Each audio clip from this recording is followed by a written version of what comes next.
ကာနာမာတာဝိတုလော်ကီလကုဒ္ဒရာစီစိန်နှမျိုးရသူဖျားရှင်စေတဝန်ကျောင်းတော်၌တည်င်းသုံးတော်မူစဉ်ကဖြစ်ပေါ်ခဲ့သောဝိတုတစ်ခုဖြစ်သည်ကာနာအမည်ရှိအမျိုးသမီးသည်အိမ်တောင်သည်ဖြစ်သည်သူမိခင်ထံမကြပြန်လာပြီးနေလေးရှိသည်တနေ့တွင်သမီးအိမ်အပြန်တွင်ယူသွားရန်ကာနာ၏မိခင်သည်မုံများကြော်သည်မုံကြော်ရာသို့စွန့်ခရန်တပါးကြွလာသဖြင့်ကာနာမာတာသည်မုံများကိုတပိတ်အဖြစ်လူလိုက်သည်နောက်နေ့များ၌မုတ်ဆက်ကြော်သည်မုတ်ကြော်နေစဉ်ယဟန်များကြွလာသဖြင့်လူလိုက်ပြန်သည်ကာနာ၏နေယောက်ျားကကာနာကိုအိမ်သို့ပြန်လာရန်နေ့စဉ်ခေါ်သည်အိမ်ပြန်ယူသွားဖို့မုတ်ကြော်နေသူမိခင်၏မုံများသည်လည်းစွန့်ခရန်ယဟန်များကိုနေ့စဉ်လောင်းလူနေရသဖြင့်ကုန်နေသည်သမီးပြန်ယူသွားဖို့မုံမရှိကာနာ၏ယောက်ျားကကာနာပြန်မလာသဖြင့်နောက်အိမ်တော်ပြုတော်မူဟုအကြောင်းကြားတော်လဲကာနာခမညာလင်းထံပြန်မလာနိုင်သည်ထို့ကြောင့်ကာနာ၏ယောက်ျားနောက်အိမ်တော်ပြုလိုက်သည်သူယောက်ျားနောက်မိမယူသွားခြင်းမှာကြော်ထားသောမုံကိုယဟန်တို့အားလှူနေရသောကြောင့်ဟုယူဆလျက်ကာနာသည်မြင်သမျှယဟန်တို့ကိုကျိန်ဆဲသည်သူကျိန်ဆဲမှုကြောင့်ယဟန်များသည်သူရှိရာသို့လုံးဝကြွမလာကြတော့မြတ်စွာဘုရားသည်ထိုအကြောင်းများကိုသိတော်မူသဖြင့်ကာနာတို့အိမ်သို့ကြွလာသောကာနာသည်ဘုရားရှင်နှင့်အတွေ့မခံဘဲပုံနေသည်ဘုရားရှင်ကကာနာကိုမမြင်၍မေးတော့သူ့ယောက်ျားနှံ့မွေမောင်ယူသွားခြင်းမှာ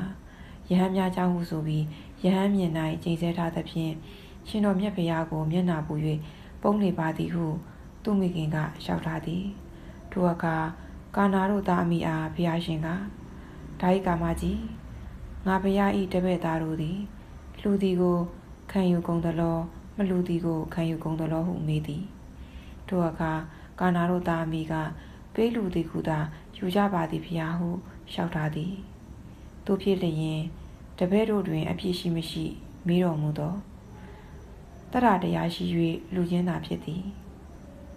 ယဟန်တော်များ၌အပြစ်မရှိပါဟုမိခင်ကလျှောက်ထားသည်ဘုရားရှင်သည်ဒါနသီလစသောတရားတို့၏အကျိုးကြီးပုံကိုကာနာတို့အားဟောကြားတော်မူသည်ကာနာသည်တရားတော်ကိုနာကြားရသဖြင့်သောတာပန်ဖြစ်သွားသည်ဘုရားရှင်သည်ကျောင်းတော်သို့အပြန်တွင်ကောသလမင်းကြီး၏နန်းတော်ကိုဖျက်၍ကြွတော်မူစဉ်မင်းကြီးကအကျိုးအကြောင်းလျှောက်ထားသည်ထိုအခါဘုရားရှင်ကကာနာတို့သားမိအကြောင်းရှင်းပြတော်မူပြီး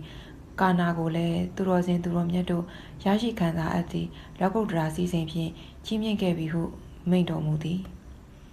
တပည့်တော်သည်ကာနာကိုလောကီစည်းစိမ်ရှင်ဖြစ်အောင်ဆောင်ရွက်ပေးပါမည်ဟုလျှောက်ထားသည်ကောသလမင်းကြီးသည်ကာနာကိုခေါ်စေကာသမီးကြီးအရာ၌ထားပြီးချီးမြှောက်လိုက်သည်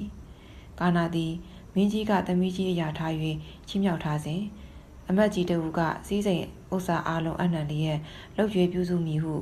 တန်တော်ဦးတင်ကခေါ်ယူသွားသည်ထို့နောက်ကာနာသည်အသက်ထက်ဆုံးကုသိုလ်ကောင်းမှုမျိုးစုံပြုလုပ်လျက်နေထိုင်ရပုံအကြောင်းနှင့်ဆက်ပြီးဘုရားရှင်ကဤဒေသနာတော်ကိုဟောတော်မူသည်ဒေသနာ၏အတိတ်ပဲနှက်ဆိုင်လာစွာသောသမုဒ္ဒရာသည်နောက်ကျခြင်းမရှိကြည်လင်တဲ့ကဲ့သို့ပညာရှိတို့သည်ဘုရားရှင်ဟောကြားအပ်သောတရားတို့ကိုနာကြားရသည်ရှိသောစိတ်ညစ်ညူခြင်းမှကင်းစင်ကအထူးကြည်လင်ကြကုန်၏ကာနမာတာဝိတု PE